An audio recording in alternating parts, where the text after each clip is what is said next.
Көз тию. Көз тию деген оору өзү негизи барбы? Адамдарга көз тиеби? Жана көз тийгенде адамда кандай белгилер пайда болот? Жана көз адамга кантип тиет? Жана көз тийген абалда же көз тийгенден коргонуш үчүн эмнелерди кылуу керек? Негизи эле көз тию жөнүндө кененирээк маалымат билгиңиз келсе, бул видеону акырына чейин көрүңүз. Алхамдулиллах, вассалату вассаламу аля расулиллах. Ассаламу алейкум ва рахматуллахи ва баракатух. Көз тию бул акыйкат. Көз тию чындап эле бар оору. Бул руханий оорунун бир түрү болуп эсептелет. Пайгамбарыбыз саллаллаху алейхи ва саллям бир хадисинде ал-айну хак, көз тию бул акыйкат деп айтат. Мындайча айтканда, чындап эле адамдардын суктануусунан келип, бир адамдар ооруй берет, көз тию менен ооруй тургандыгы акыйкат жана буга ар бир мусулман ишенүүсү милдет. Жада калса пайгамбарыбыз саллаллаху алейхи ва саллям көз тиүүнүн зыянынан төөлөр казанга түшүп кала турган болсо, адамдар кабырга түшүп калат деп айтат. Мындайча айтканда, көз тиүү адамды өлүмгө чейин жеткирип коюштугу толук мүмкүн. Эми көз тиүүнүн белгилери кандай? Адамга көз тийгенде кантип билинет деген сөз. Көз тиүүнүн мен бир нече белгилерин айтып берем.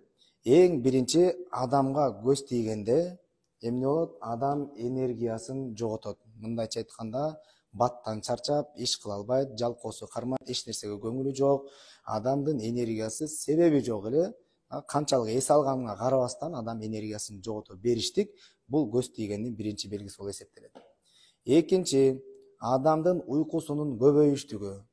Адам уктап турат, канчалык көп уктабасын, канчалык убагында уктаса дагы ал уктап турганда денеси эс албайт.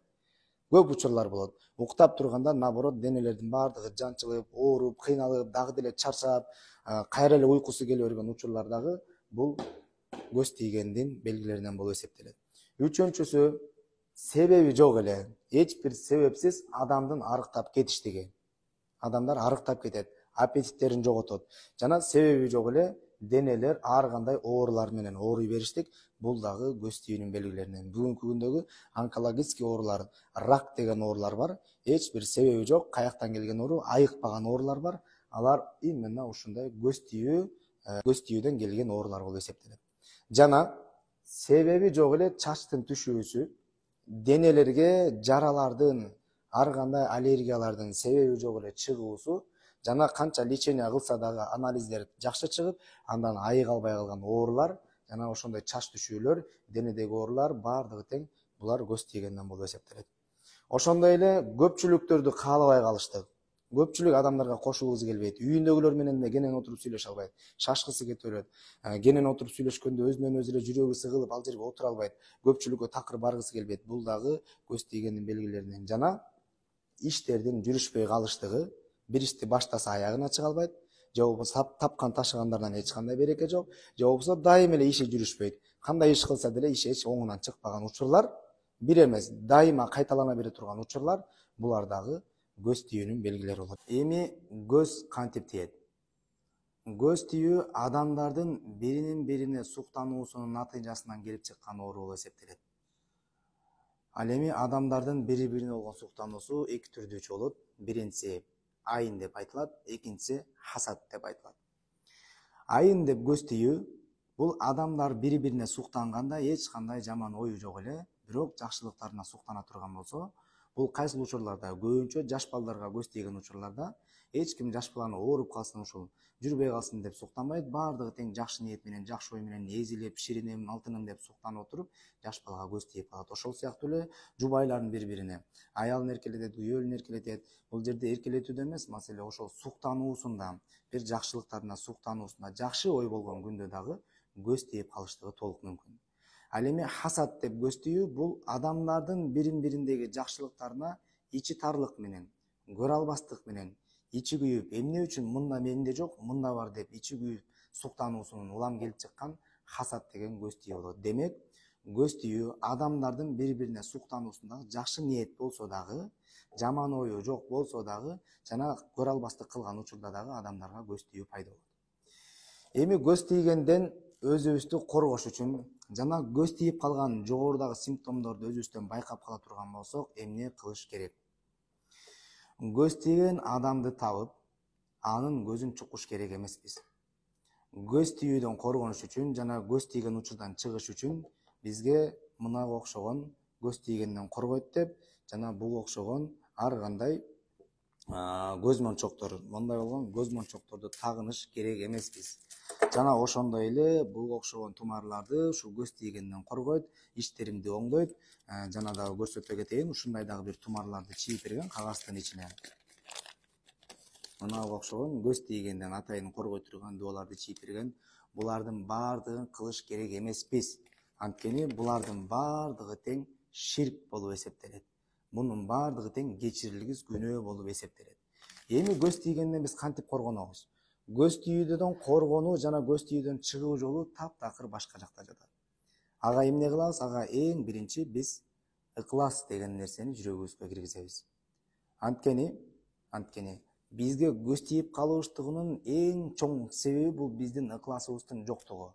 Ар бир кылып аткан жакшылыктарыбызды адамдар үчүн, элдер үчүн, мактаныш үчүн кылыштыгыбыз бул ошол көз тийүүнүн себеби болуп эсептелет. Ошол себептен эмне кылыш керек? Көз тийгенден коргонуш үчүн үйдө эле жатып алыш керекпи деген сөз эмес. Ар бир акыбалды кыласыз. Үй бүлөнү багасыз, бизнесиңизди кыласыз, машина аласыз, кийим аласыз, жаңы нерсе аласыз, бирок бир гана ыкласыбыз бир гана Алланын ыраазычылыгы үчүн болуш керек. Адамдарга мактануу үчүн эмес. Эмне болот бизде? Моуну көрчү, буну дордойдон алдым, машинаны мынча алдым деп биз адамдардын көңүлүн өзүбүз бургандыгыбыз үчүн дагы бизге көз тиет деген сөз. Ошондуктан биринчи бизге ыкластуулук зарыл. Экинчи маселе, эгерде бизге көз тийип калган болсо жана көз тийгенден алыс жүрүүнү каалай турган болсок, биз күнөөлөрдөн оолак болуш керек жана дайыма күнөөлөрүбүзгө тооба кылыш керек. Анткени ар бир күнөө бизге келип аткан оорулардын бизге өтүп кетиштигине себеп болот. Бир эле көз тийүү эмес, толгон токой ооруларды ушул күнөө себептүү бизге өтүп кетет. Жин шайтандын кирүүсү, сыйкырдын өтүп кетүүсү, ушул окшогон көздөрдөн адамга тийип калуусу биздин күнөөгө тооба кылбагандыгыбыздан жана күнөөлөргө маани бербегендигибизден. Ал эми үчүнчү эмне кылыш керек? Үчүнчү мына коргонуу зикирлерге дайым бекем болуш керек. Эртең менен кечинде окула турган зикир дуалар, жана дайыма конок барганда окула турган зикир дуалар, жана биздин буга чейинки чыгып жүргөн видеолорубузда коргонуунун бүт жолдору үйрөтүлгөн. Ошол коргонуу зикирлерге дайыма колдон келишинче бекем болуш керекпиз өзүбүздү коргош үчүн. Жана ошондой эле дагы бир айтып кетчү маселе, эми жанагы суктануудагы адамдарда, өзүңүздүн балаңыздагы бир адамдардан башка бир жакшы нерсени көргөн учурда эмне кылыш керек? Мында дагы зикир кылыш керек. Пайгамбар саллаллаху алейхи мында үйрөтөт. Эгерде силер башка бир тууганыңардан жакшы Аллахтан берген жакшылыктардын жакшы нерселерди көргөн болсоңор, анда ага Аллахтан береке сурагыла дейт. Мындайча айтканда, баракаллах же болбосо Аллахым берекесин берсин деп айтыш керек. Илгери биздин кыргыздарда же болбосо азыр деле бул сөздү айтып жүргөндөр бар. Баракелде деген сөз айтылат го. Ошол баракелде деген сөз бул баракаллах. Аллахым берекесин берсин деген сөз. Кандай уулуңуздан, аялыңыздан, жолдошуңуздан, бир туугаңыздан жакшы нерсени, кийим алдыбы, телефон алдыбы, үй алдыбы, сөзсүз түрдө Аллахым берекесин берсин же баракаллах деп айтышыбыз керекпиз. Ошондо көз тийүүдөн дагы корголот. Ал эми төртүнчү бул рукия деп аталат. Ушул ыкластуулук, күнөөлөрдөн корголуштук, зикирлерге бекем болуштук көз тийген учурда адамдарга буну аткарыш өтө кыйын болот.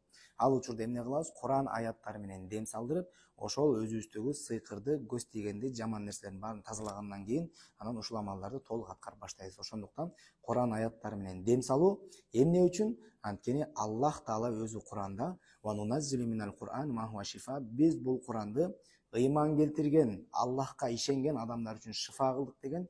Демек Куран аяты биз үчүн баардык ооруларга шифа болот. Жана көз тийген учурда дагы Куран аяты менен өзүбүзгө дем салып, ошол көз тию деген оорудан толук түрдө кутулсак болот. Ассаламу алейкум ва рахматуллахи ва баракатух.